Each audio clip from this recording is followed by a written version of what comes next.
Comencemos el curso hablando sobre la segunda ley de Newton y la relación que tiene esta ley fundamental de la física con el cálculo diferencial que ya estudió en cursos anteriores.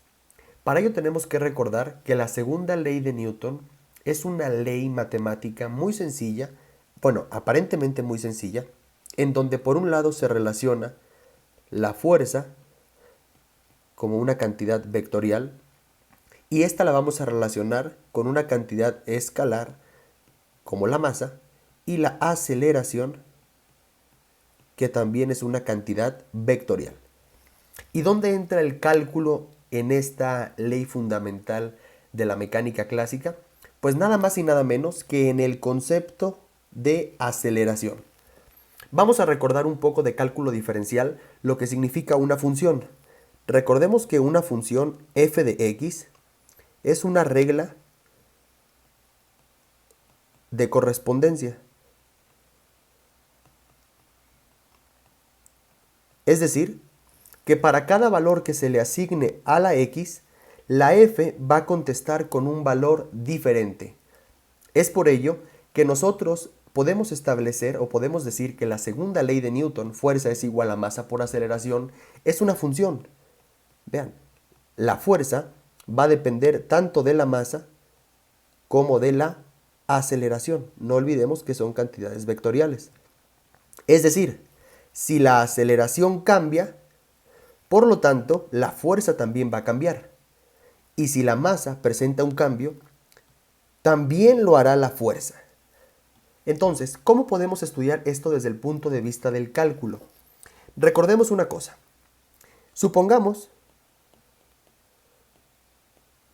que la posición de un objeto que se mueve a lo largo del eje X, es decir, únicamente se mueve en una dimensión, la podemos describir como una función X que depende del tiempo. Es decir, a medida que el tiempo transcurre, también la posición está cambiando. Esta función puede ser cualquier cosa prácticamente. Puede ser una función algebraica, puede ser una función trigonométrica, logarítmica, etc. Pero lo más importante es que es una función que depende del tiempo exclusivamente. O sea, decimos en física, es una función temporal. Entonces nosotros podemos hacer lo siguiente. Podemos derivar esta función del tiempo, claro, no respecto de x como nos enseñan en cálculo, sino ahora vamos a derivar respecto del tiempo. Es decir, que vamos a tener la derivada de la posición respecto del tiempo. Recuerden que la derivada no representa otra cosa más que el cambio de una variable respecto a la otra. ¿Cuáles son esas variables? La posición y el tiempo. Ahora, vamos a ver qué sucede si volvemos a derivar esta función, o sea, vamos a obtener la segunda derivada de la posición x, que depende del tiempo, respecto al tiempo. Para ello volvemos a calcular la derivada respecto del tiempo de la posición. Vean. Es decir, estamos volviendo a derivar la primera derivada de la posición respecto del tiempo y esto nos va a dar la segunda derivada de la posición respecto del tiempo. Noten que siempre la x va a depender del tiempo. Esto es algo muy importante que aquí por notación no lo estamos poniendo para simplificar, pero siempre hay que considerar que la posición está dependiendo del tiempo. Y ahora sí, ¿qué cosa significa la primera derivada?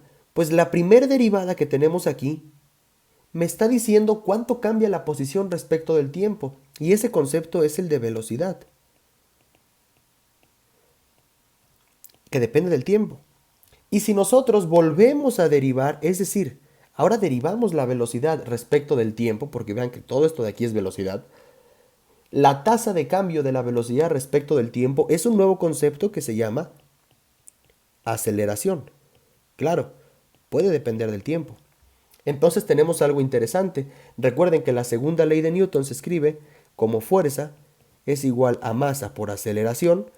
Sin ningún problema nosotros podemos escribir que la fuerza va a ser igual a la masa por la segunda derivada de la posición respecto de el tiempo.